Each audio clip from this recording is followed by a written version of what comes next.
Hey there, Sharon Horne-Ellstrom. Welcome to day 2155 of What's She Up To Now. I document my journey, what I'm doing, what I'm working on, what I'm not working on with respect to businesses, small businesses, big businesses, people that I consult with and work with, online and offline businesses. In 2016, after my divorce, at the end of the year, actually, November, November, beginning of December, divested ourselves of the last business that we had together. And I found myself in a unique position to say, okay, what am I going to do now? And by early 2017, I was going stir crazy. I'm like, okay, I'm going to do something online. What's it going to be? And I actually became a certified partner with the ClickFunnels organization to learn about and get a solid, what I considered a solid foundation of understanding of marketing and online sales and online business, etc. And it was a great foundation, but like so many other people, I got sucked into the shiny object syndrome. Got to learn the next thing, got to learn the next thing, got to learn the next thing. And so some of the things I did worked out really, really well. Some things were just a total waste of time and energy because it's a whole lot easier to just hire somebody to do something for you versus having to learn and figure out how to do it all yourself. And so I learned that lesson pretty early on. By the end of 2017, I had figured out what I was and wasn't going to work on, who I did not want to work with, and what I was and was not, and I continue to going to learn and experiment on and try. Now, I'm a huge fan of continuous improvement and personal development and growth, but I also know that I personally only need to do certain things, and that's part of today's topic. Today is we talked about for Supersize Your Business, our idiom was top priority, and priority and priorities has been so intertwined over my lifetime in my career that I actually, in the title of that video, called it Top Priorities. And I'm like, oh, it's top priority or first priority or most important thing or first thing. We've used the idiom since the 1400s in English, and it's kind of gone back and forth between priority and priorities, and we kind of interchange it. When I'm thinking about building and growing and supersizing a business, I usually have an overarching priority, but then I also have top priorities. There's usually 3 to 5 things that I'm working on every year that I know are going to help me supersize and grow my business. And the same is true in our individual lives. I actually used, we were looking at the 27 goals that we set for ourselves as part of the Get Up and Go challenge this year. We set 3 goals in each of the 9 life framework areas that I use, came up with, and we went through a process, an 8-step process earlier this month, and narrowed it down to 3 main priorities, 3 main goals for each of these different areas: physical, mental, emotional, spiritual, financial, relationships, contribution, communication, and confidence. Those are the 9 areas that I work on personally every single year.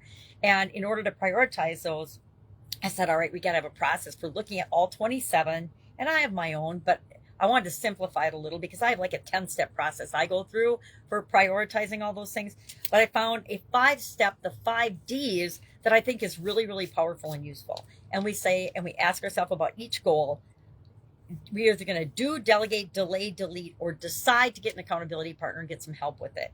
And so the things that we're going to actually do, the things that we are going to do ourselves, are the things that are urgent and important. Important meaning it's important that I do it myself and that I actually do it.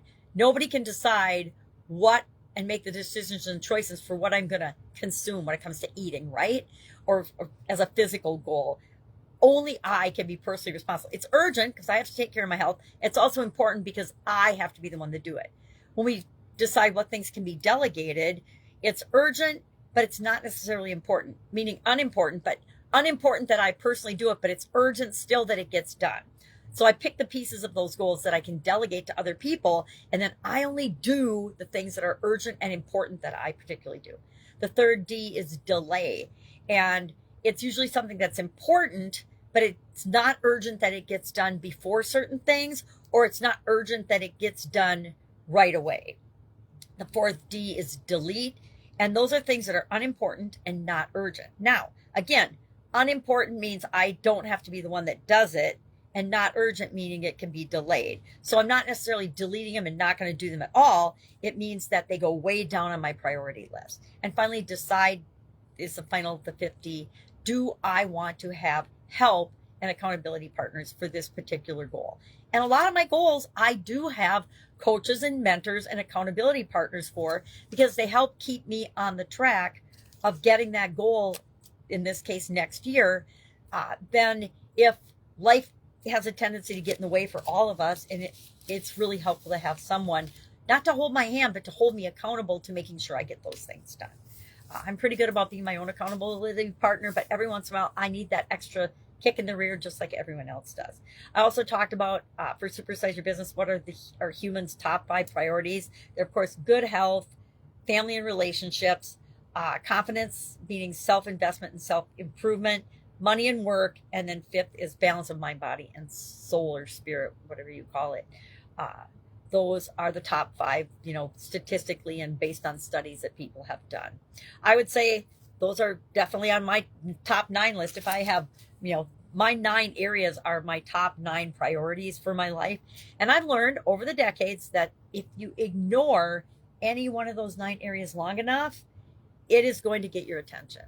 I learned that the hard way in 2010 when I had a sudden cardiac arrest. I was totally just running through my life, not paying attention to my physical well-being and health. And because of that, I had a sudden cardiac arrest, and my physical well-being definitely got my attention.